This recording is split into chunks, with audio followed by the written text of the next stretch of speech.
So once again, make sure you go to Slow Weight Loss. Ooh, excuse me. That's another thing too. If you have any type of sodium in your body when you run, forget about it. It's going to come up. Sorry, podcast. That was probably really loud. Couple things I want to tell you off the bat. It doesn't matter how much you run, how much you work out. At 40 years old, if you are not eating right, forget about it. I'm roughly around the same weight that I was 90 days ago. Nothing has really changed. So that's one failure that I want you guys to learn from.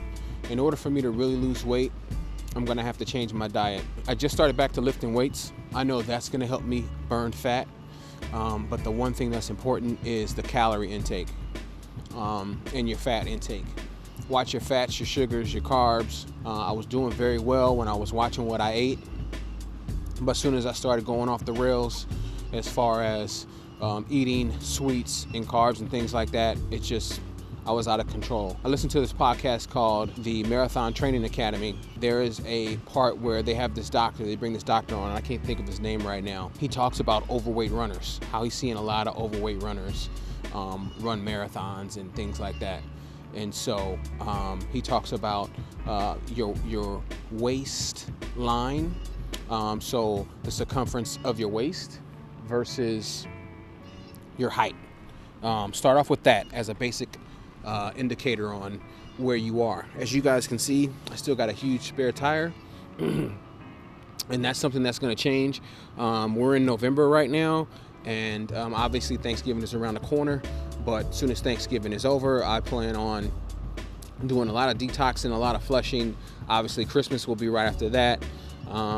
Thanksgiving is really the big meal day. But Christmas is going to be tough. But I'm really just trying to set myself up for success starting in January 1st. So the biggest thing that's important, once again, the thing that I learned the most about the 200 days in a row is I have to eat right. Without eating right, nothing's going to, it's going to be an uphill battle.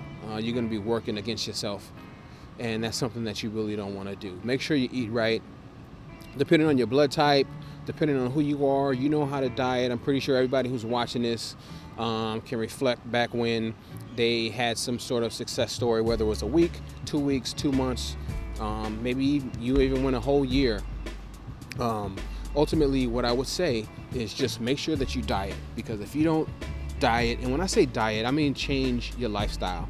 Don't necessarily just change what you eat for 90 days.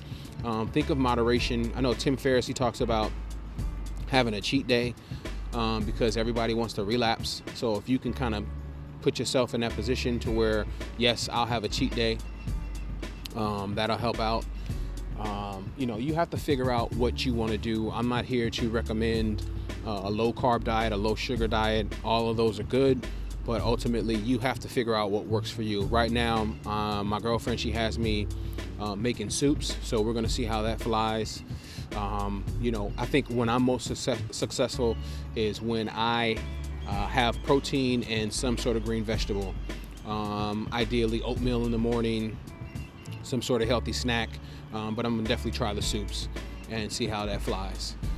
The other thing is continue to challenge yourself. I said this in day 100 episode, not the podcast, but the episode, because I didn't have the podcast. Make sure that you challenge yourself. Enlist yourself in a 5K. Enlist yourself in a 10K. Continue to elevate up. Right now I did 2. I wanted to do 3, but I ended up doing 2 races. I did a 5K in August, which if you guys didn't see, the link is also in the podcast, and the link will also be in the bottom of this YouTube video.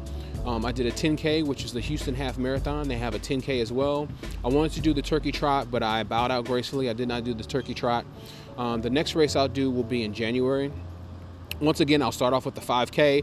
I'll ramp myself up to the 10K, and hopefully by before it gets too crazy hot, I can try to knock out a half marathon. Once again, just wanted to share a video with you guys, share what I was going through, share what I'm dealing with, and hopefully you guys stay inspired. Make sure you go to slowweightloss.net. I also have blogs that I post from time to time. Additional content will be there. Not everything is either on the YouTube and or the podcast. Anyway, slowweightloss.net.